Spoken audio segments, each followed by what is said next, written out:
choosing the right leaders who will lead us in our community, because everything starts from our community, from our neighborhood. The ones that we elect in the barangay level are very important. So, ayun. So, anyways, I'll wrap it up.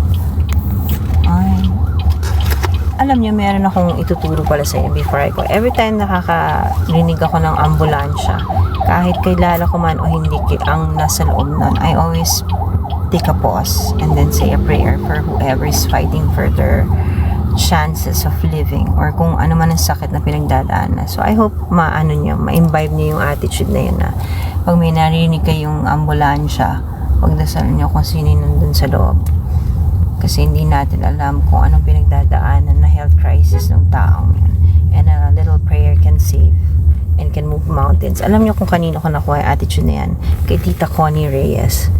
Kasi one time, nung bago ako maging Christian at bago ako mabaptize, bago ko i-wrap up to, she told me, she paused. Sabi ko, Tita Connie, bakit ka naghinto po?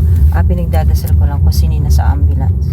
So from then on, naaral ko at na-imbibe ko yung ugali ni Tita Connie. Whenever I hear yan, may nakasakay sa ambulansya, pinagdadasal ko yan. So, yan, pagdasal nyo rin. Yes, respect each other lang. Yes, meron akong gagawin pelikula, kaya ako nagpaka-kulay ng buhok. Anyways, guys, thank you at sinamahan nyo ako. Dumidilim na. Ibig sabihin, malapit na ako sa destination ko. God bless you all. Stay safe and kapit lang po tayo sa ating crisis na pinagdadaanan. You know, Filipinos are known to be resilient. So, kung ano man ang pagdaanan natin, makakayanan natin yan. Peace. God bless you all. And thank you sa lahat mga One Co's na nanonood ngayon. Kahit si Co lang nandito. And nandyan pa rin kayo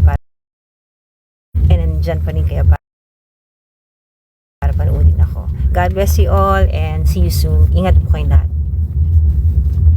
Syempre, yan na naman problema ko. Hindi ko alam yan. Bye!